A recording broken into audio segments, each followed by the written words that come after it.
அனைவருக்கும் வணக்கம். இன்றைய ஆரோக்கிய தலைப்பில் நாம் எதை பற்றி தெரிஞ்சுக்க போகிறோம் அப்படின்னா, கற்றாழையில் இருக்கக்கூடிய நன்மைகளை பற்றி தான் தெரிஞ்சுக்க போகிறோம். இந்த கற்றாழை பார்த்தீங்கன்னா, உடல் சூட்டை தணிக்கக்கூடிய ஒரு அற்புதமான அருமருந்து, வரப்பிரசாதம் அப்படின்னு சொல்லலாம். இந்த கற்றாழை ஜூஸை காலையில் அதுவும் வெறும் வயிற்றில் குடிச்சிட்டு வந்தோம் அப்படின்னா, நிறைய மாற்றங்கள் நம்மளுடைய உடலில் வந்து நடக்குதுங்க. அப்படி என்ன மாதிரியான மாற்றங்களானது நிகழ்ந்தது அப்படின்றத பற்றியும், இந்த கற்றாழை ஜூஸை நம்ம எடுத்துக்கிறதுனால நமக்கு என்னென்ன நன்மைகள் கிடைக்கும் அப்படின்றத பற்றியும் தெளிவாக பார்க்கலாம். அதுக்கு முன்னாடி நீங்களும் நம்ம சேனலை சப்ஸ்கிரைப் பண்ணாமல் இருக்கீங்க அப்படின்னா மறக்காமல் சேனலை சப்ஸ்கிரைப் பண்ணிக்கோங்க. கூடவே பக்கத்தில் இருக்கிற பெல் சிம்பிளையும் கிளிக் பண்ணிக்கோங்க. அப்போ தான் நாங்கள் போடக்கூடிய வீடியோக்கள் எல்லாமே உங்களுக்கு நோட்டிஃபிகேஷன் உடனுக்குடன் வந்தடையும். நீங்களும் பார்த்து பயன்பெறலாம். வாங்க வீடியோக்குள்ளே போகலாம். கற்றாழை அப்படின்னு சொல்லக்கூடிய இந்த ஒரு பொருள் பார்த்திங்கன்னா, அற்புதமான ஒரு மூலிகை. இது எல்லா இடத்துலையுமே வளரக்கூடிய ஒரு தாவரம் தாங்க. கற்றாழையை வீட்டுக்குள்ளேயும் வளர்க்கலாம். ஏன்னா ஆக்சினேட்டர் மற்றும் பாக்டீரியா எதிர்ப்பு பண்புகளோடு இருக்கிறதுனால கற்றாழையை நீங்கள் உள்ளுக்குள்ளே எடுக்கும் பொழுது ரொம்ப நல்ல ஒரு பலன் கிடைக்கும். ஸோ உள்ளுக்கும் எடுக்கலாம், வெளிப்புறமாகவும் நம்மளுடைய உடலை வந்து நல்லபடியாக வந்து பராமரிக்கும். கத்தாழை பார்த்திங்கன்னா உச்சந்தலையிலேருந்து பாதம் வரைக்கும் நிறைய பராமரிப்புகளுக்கு நமக்கு உதவியாக இருக்குங்க. உடலுடைய ஆரோக்கியத்தை மேம்படுத்த செய்யும். இந்த கற்றாழை சாறில் காலையில் அதுவும் வெறும் வயிற்றில் குடிச்சிட்டு வரும்பொழுது இன்னும் நிறைய நன்மைகளானது நமக்கு ஏற்படும். அதை பற்றி தான் நம்ம இதை பார்க்க போகிறோம். ஸோ உங்களுக்கு கற்றாழை வந்து சாப்பிட்றக்கூடிய பழக்கம் இருக்கா? நீங்கள் கற்றாழை ஜூஸ்க்கு வந்து குடிச்சிருக்கீங்களா அப்படின்லாம் மறக்காமல் வந்து கமெண்ட் பண்ணுங்கள். இந்த கற்றாழை பார்த்திங்கன்னா ரொம்ப நல்ல பலன்களை நமக்கு வந்து கொடுக்குது அப்படின்னு தான் சொல்லணும். ஏன்னா கற்றாழை ஜூஸில் நம்ம தொடர்ந்து எடுத்துக்கும் பொழுது நம்மளுடைய சரும பிரச்சனைகளுக்கு இது மிகப்பெரிய உதவக்கூடிய ஆயுர்வேத மூலிகை அப்படின்னு தான் சொல்லணுங்க. காலையில் அதுவும் வெறும் வயிற்றில் நீங்கள் கத்தாழை ஜூஸ் நீங்கள் குடிச்சிட்டு வந்தீங்க அப்படின்னா உங்களுக்கு ஆட்டோமேட்டிக்காக வெயிட் லாஸ் ஆக ஆரம்பிக்கும். ஸோ எடை இழப்பை வந்து ஊக்குவித்து கொடுக்கும். கற்றாழை சாறில் பார்த்திங்கன்னா பாலிஃபினால்கள் அப்படின்னு சொல்லக்கூடிய ஆன்டி ஆக்சிடென்ட்டுகள் இருக்குது. ஸோ இது நம்ம எடுத்துக்கும் பொழுது நம்மளோட உடலில் இருக்கக்கூடிய நச்சுக்களை எல்லாம் வெளியேற்றி உடலை உட்புறத்தை வந்து சுத்தமாக்க கொடுக்கும். உடலில் நச்சுக்கள் தேங்காமல் வெளியேறிச்சு அப்படின்னாலே செரிமான மண்டலம் நல்லா இயங்குச்சு அப்படின்னாலே நமக்கு எந்த ஒரு பிரச்சனையும் இருக்கவே இருக்காதுங்க. அதாவது ஊட்டச்சத்துக்களை எல்லாம் உறிஞ்சிரும். இதனால் உடல் எடையும் பார்த்திங்கன்னா விரைவாக வந்து குறைய ஆரம்பிக்கும். அதே போல் அலிவரா ஜூஸ் நம்ம எடுத்துக்கும் பொழுது சர்க்கரையினுடைய அளவு பார்த்திங்கன்னா கட்டுப்பாட்டோடு இருக்கும். கற்றாழை அப்படின்றது ஒரு சிறந்த மருத்துவ தாவரம். இது உடலுக்கு நமக்கு நிறைய நன்மைகளை கொடுக்குது. இந்த சோற்று கற்றாழைன்னு சொல்லக்கூடிய இந்த கற்றாழை நீரிழிவு நோயாளிகளுக்கு நிறைய நன்மை செய்யுதுங்க. இதில் இருக்கக்கூடிய லெக்டின்கள் மற்றும் ஆந்த்ரோகுயினோன்கள் பார்த்திங்கன்னா இயற்கையாகவே நீரிழிவு எதிர்ப்பு பண்புகளை வந்து பெற்றது. ஸோ இது ரத்தத்தில் இருக்கக்கூடிய குளுக்கோஸினுடைய அளவை பார்த்திங்கன்னா குறைக்க செய்யும்.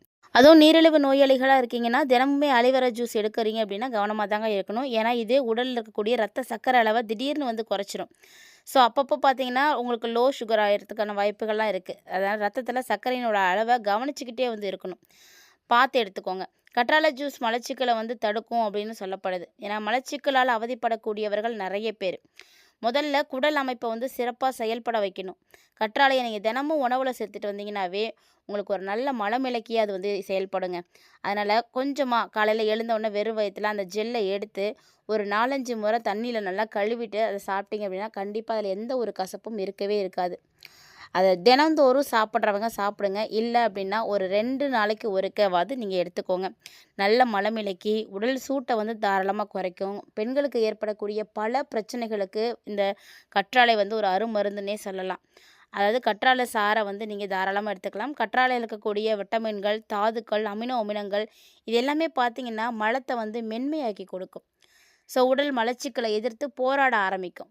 காலையில் வெறும் வயிற்றில் எடுக்கிறப்போ உங்களுக்கு கண்டிப்பாக உணவு நல்ல ஜீரணிக்க ஆரம்பிக்கும். இதனால் குடல் இயங்கக்கூடிய நிலையும் பார்த்திங்கன்னா ரொம்ப சீராகவே இருக்கும். காலையில் வெறும் வயிற்றில் கற்றாழை ஜூஸை குடிச்சிங்க அப்படின்னா உங்களுக்கு வயிற்று பிரச்சனைகள் கூட சரியாக போகும். கற்றாழை ஜூஸை காலையிலே வந்து குடிக்கிறதுனால வயிறு அமிலங்கள் உணவு குழாய்க்குள்ளே நகரக்கூடிய ஒரு நிலையானது ஏற்படும். இது நெஞ்செரிச்சல், வயிற்று அசௌகரியம், வாய்வு, வீக்கம், செரிமானம் இந்த மாதிரி நிறைய பிரச்சனைகளை வந்து சரி செய்யும். செரிமான மண்டலம் அதாவது பிரச்சனைகள் இல்லாமல் அமில வீக்கத்திலிருந்து தப்பிச்சிடும். ஸோ இந்த மாதிரி ஒரு விஷயத்துக்கும் பயன்படுது. அதே போல் கற்றாழை ஜூஸ் நம்ம எடுத்துக்கும் பொழுது நம்மளுடைய சருமத்துக்கு அவ்வளவு நல்லது. ஒருத்தங்களுடைய சருமம் பார்த்திங்கன்னா வெளிப்புறமாக நல்ல க்ளோவிங்காக இருக்கிறதுக்கு உதவியாக இருக்கக்கூடியதான் அது கற்றாழை தான். கற்றாழை சாறு உடல் ஆரோக்கியம் போன்ற வெளிப்புற பூச்சிக்கும் நல்ல நன்மை கொடுக்கக்கூடியது. அதாவது உள்ளே எப்படி எடுத்துக்கும் பொழுது நமக்கு நன்மைகள் நடக்குதோ அதே மாதிரி வெளிப்பரப்புலையும் வந்து பயன்படுத்தலாங்க. சருமம், கூந்தல் இப்படி எல்லாத்துக்குமே கற்றாழை சாறு அதிகமாக வந்து பயன்படுத்தலாம். அழகு பொருட்களில் பெரும்பாலும் பார்த்திங்கன்னா இந்த கற்றாழையினுடைய பயன்பாடு தான் அதிகமாக இருக்கும். அதே போல் கற்றாழை சாறு உள்ளுக்கு எடுக்கும் பொழுதுமே அது நமக்கு நல்ல ஆரோக்கியத்தை தான் கொடுக்கும். உள்ளுக்கு எடுத்துக்கிட்டாலுமே சரும பொலிவானது இருக்கும். அதே வெளியில் வந்து நம்ம பூசிக்கிட்டோம் அப்படின்னாலுமே நமக்கு சருமத்தில் நல்ல ஒரு பொலிவானது கிடைக்கும். சருமம் பார்த்திங்கன்னா ரொம்ப தெளிவாக ரொம்ப நல்லாயிருக்கும். அதே போல் இந்த கற்றாழையை நம்ம தொடர்ந்து எடுத்துகிட்டு வரும் பொழுது உடல் சூட்டால் பெண்களுக்கு ஏற்படக்கூடிய வெள்ளைப்படுதல் நோயானது கண்டிப்பாக அது வந்து தீர்ந்து போகுங்க. கற்றாழை ஜெல்லை எடுத்து நீங்கள் ஒரு 7 முறை வந்து கழுவிட்டு அதுக்கப்புறம் பயன்படுத்துங்க. நிச்சயமாக உங்களுக்கு எந்த பிரச்சனையுமே அந்த கற்றாழை கொடுக்கவே கொடுக்காது. உடல் ரீதியாக உங்களுக்கு பிரச்சனைகள் இருக்குது அப்படின்னா கூட அது இந்த கற்றாழையை வந்து நீங்கள் எடுத்துக்கும் பொழுது சரியாக போகும்.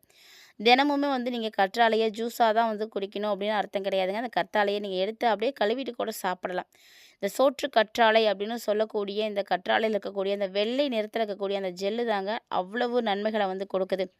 அதுவும் இந்த கற்றாழையை பார்த்தீங்கன்னா நீங்கள் எடுத்துக்கும் பொழுது ஆண்களுக்கு ஏற்படக்கூடிய ஆண்மை பிரச்சனைகள், பாலியல் ஆரோக்கியத்திற்கு எல்லாத்துக்குமே ரொம்ப ரொம்ப உதவியாக இருக்கும்.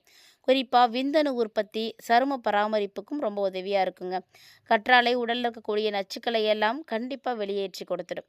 ஸோ ஆண்களை வந்து கற்றாழையை வந்து பயன்படுத்தலாமானா தாராளமாக ஆண்களும் கற்றாழையை வந்து பயன்படுத்தலாங்க. ஆண்களுடைய விந்தணுக்களுடைய உற்பத்தியை வந்து அதிகரிக்கக்கூடிய ஒரு கைகண்ட மருந்து அப்படின்னா அது கண்டிப்பாக கற்றாழை மட்டும்தான். இந்த கற்றாழை நீங்கள் எடுத்து சாப்பிடும் பொழுது உங்களுக்கு நிறைய நன்மைகள் இருக்கும். கற்றாழையில் நிறைய வகைகள் இருந்தாலுமே கூட சோற்று கற்றாழை தான் நமக்கு உணவாக பயன்படுதுங்க. ரொம்ப சாதாரணமாக கிடைக்கும் இந்த சோற்று கற்றாழை. அதனால தான் எல்லாருமே வந்து பயன்படுத்துகிறாங்க. எல்லா கற்றாழைகளை விட செங்கற்றாழை அதிக மருத்துவம் கொண்டது. இருந்தாலுமே கூட இப்போ அதிகமாக அது வந்து கிடைக்கிறது கிடையாது. மற்ற கற்றாழை வகைகள் வந்து கிடைக்கிறது கிடையாது. அங்கொன்று இங்கொன்றுமா தான் இப்போலாம் கிடைச்சிட்ருக்கு. அது மட்டும் இல்லாமல் நிறைய பேர் இந்த கற்றாழையை பயன்படுத்துகிறதும் கிடையவே கிடையாது. இந்த கற்றாழையை நீங்கள் எடுத்துக்கும் பொழுது உங்களுக்கு ரொம்ப ரொம்ப நல்ல பலன் கிடைக்கும். உடல் சூடு நிச்சயமாக வந்து தணியும். உடல் சூட்டை தணிக்கிறதுல கற்றாழைக்கு நிகர் கற்றாழை மட்டும்தான். வேறு எதுவுமே கிடையவே கிடையாது. எவ்வளோ பொருள் இருந்தாலும் சரிங்க. நம்முடைய சருமத்தை காக்கக்கூடிய நமக்கு உயிர் நண்பன், உற்ற நண்பன் அப்படின்னாலும் கற்றாழை தான் சொல்லணும். பெண்களுடைய கர்ப்பப்பை, தொடை எலும்புகள், இடுப்பில் இணையக்கூடிய பகுதியான அந்த கூபக உறுப்புகளில் வரக்கூடிய நோய்கள், ஆண்களுடைய விந்தணு உற்பத்தி எல்லாத்துக்குமே ஒரு சிறந்த மருந்து அப்படின்னா அது கற்றாழை தான். யாரெல்லாம் உடல் பருமனாக இருக்குது குறைக்கணும்னு நினைக்கிறீங்களோ ரொம்ப ரொம்ப உதவியாக இருக்கக்கூடியது எதுன்னு பார்த்தீங்கன்னா கற்றாழை தாங்க. உடற்பயிற்சிக்காக நடக்கக்கூடியவங்களை விட உடல் பருமனை குறைக்கணும் அப்படின்னு நடக்கக்கூடியவர்கள் தான் இந்த காலகட்டங்களில் அதிகமாக இருக்கிறாங்க. ஸோ வெயிட் லாஸ் பண்ணணும் அப்படின்றதுக்காக தான் நிறைய பேர் நடக்கிறாங்க. அதனால தான் நடைப்பயிற்சிக்காக மக்கள் குவியக்கூடிய எல்லா இடங்களிலும் நீங்கள் நோட் பண்ணி பார்த்தீங்கன்னா கற்றாழை ஜூஸ் வச்சிருக்கக்கூடிய ஒரு கடை இருக்கும். அந்த கற்றாழை ஜூஸ் வியாபாரம் பார்த்திங்கன்னா ரொம்ப நல்லா நடக்குது. காரணம் என்ன? நம்ம அந்த நேரத்தில் அந்த ஜூஸ் நம்ம எடுத்துக்கும் பொழுது நமக்கு நல்ல ஒரு ரெட்டிப்பு பலன் கிடைக்கும். ஏன்னா நம்ம வாக்கிங்கும் போகிறோம், அதே டைமில் அந்த ஜூஸும் வந்து எடுத்துக்கிறோம். அப்படிங்கும்போது நமக்கு நல்ல பலன் கிடைக்கும். கலோரி, கொழுப்பு எல்லாம் கரைக்கக்கூடிய சக்தி இந்த கற்றாழையில் இருக்குது. அதனால் இந்த கற்றாழை ஜூஸை நீங்கள் கண்டிப்பாக வாங்கி கொடுங்க. கற்றாழை ஜூஸ் நீங்கள் வெளியில் கொடுக்க முடியல அப்படின்னா நீங்கள் வீட்டிலே ரெடி பண்ணி குடிக்கலாம். கற்றாழையை வந்து பார்த்திங்கன்னா ஜெல்லை வந்து நல்லா கழுவணும். கழுவாமல் வந்து சாப்பிடக்கூடாது. கற்றாழை ஜூஸ் வந்து ரொம்ப ஈஸியாக ரெடி பண்ணி சாப்பிடலாம். அப்படி உங்களால் ஜூஸாக குடிக்க முடியல அப்படின்னா நீங்கள் கவலையே படாதீங்க. கற்றாழையை அப்படியே நல்லா கழுவிட்டு அதில் இருக்கக்கூடிய அந்த வெள்ளையில் இருக்கக்கூடிய அந்த ஜெல்லை மட்டும் எடுத்து சாப்பிடுங்க. உண்மையிலே பார்த்திங்கன்னா இந்த கற்றாழை உங்களுக்கு ரொம்ப ரொம்ப உதவியாக இருக்கும். அதுவும் குறிப்பாக ஆண்கள், பெண்கள் அப்படின்ற எந்த பாகுபாடும் வேணாங்க. அலோவேராவை எல்லாருமே வந்து பயன்படுத்தலாம். நம்முடைய உடலில் நம்மளுடைய உச்சந்தலையிலேருந்து உள்ளங்கால் வரைக்கும் நமக்கு நிறைய விஷயங்களுக்கு பயன்படுது. அதாவது இந்த கற்றாழை பார்த்திங்கன்னா ஆண்களுடைய எல்லா விதமான பிரச்சனைகளுக்கும் தீர்வு கொடுக்கக்கூடியது. இது பார்க்குறதுக்கு தான் முள்வகை செடி மாதிரி தெரியும். ஆனால் கற்றாழையில் இருக்கக்கூடிய நன்மைகள் பார்த்திங்கன்னா ரொம்ப ரொம்ப அதிகம். இதில் இருக்கக்கூடிய மருத்துவ குணங்கள் ரொம்ப ஏராளம் அப்படின்னு தான் சொல்லணும். ஆங்கிலத்தில் ஆலிவேரா அப்படின்னு சொல்லக்கூடிய இந்த சோற்று கற்றாழை செடியிலிருந்து தயாரிக்கப்படக்கூடிய அழகு சாதன பொருட்கள் தான் இன்றைக்கும் பார்த்திங்கன்னா உலக அளவில் மிகப்பெரிய அளவில் வளர்ந்துருக்கு அப்படின்னு சொல்லணும். ஏற்படக்கூடிய அலர்ஜியிலிருந்து நம்முடைய உடம்புல இருக்கக்கூடிய எல்லா விதமான பிரச்சனைகளுக்கும் தீர்வு கொடுக்கக்கூடியது இந்த சோற்று கற்றாழைங்க. சோற்று கற்றாழையில் நிறைந்திருக்கக்கூடிய நன்மைகளை பற்றி நீங்கள் தெளிவாக இந்த பதிவில் பார்த்துருப்பீங்கன்னு நினைக்கிறேன். நீங்கள் சோற்று கற்றாழை சாப்பிட்ருக்கீங்களா அப்படின்றத மறக்காமல் கமெண்ட் பண்ணுங்கள். இந்த வீடியோ பதிவில் நிறைய தகவல்களை பார்த்துருப்பீங்க. உங்களுக்கு பிடிச்சிருந்ததுன்னா லைக் பண்ணி ஷேர் பண்ணுங்கள். மறக்காமல் கமெண்ட் பண்ணுங்கள். இது மட்டும் இல்லாமல் இது போல் நிறைய இன்ட்ரெஸ்டிங்கான ஆரோக்கியம் சார்ந்த தகவல்கள் பார்த்திங்கன்னா நம்ம சேனலில் தினம்தோறுமே நம்ம பதிவேற்றம் செய்துட்டு இருக்கோம். ஸோ அந்த தகவல்களை எல்லாம் நீங்கள் தொடர்ந்து பார்க்கணும் அப்படின்னு ஆசைப்பட்டீங்கன்னா நம்ம சேனலை சப்ஸ்கிரைப் பண்ணிவிட்டு ஃபாலோ பண்ணுங்கள்.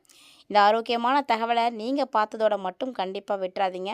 உங்களுக்கு தெரிஞ்சவங்களோட எல்லாத்தோடையும் ஷேர் பண்ணிக்கோங்க. அவர்களும் பார்த்து பயன்பெறட்டும். மீண்டும் இது மாதிரி நிறைய இன்ட்ரெஸ்டிங்கான தகவல்களோட மற்றும் ஒரு ஆரோக்கிய தலைப்பில் சந்திக்கலாம்.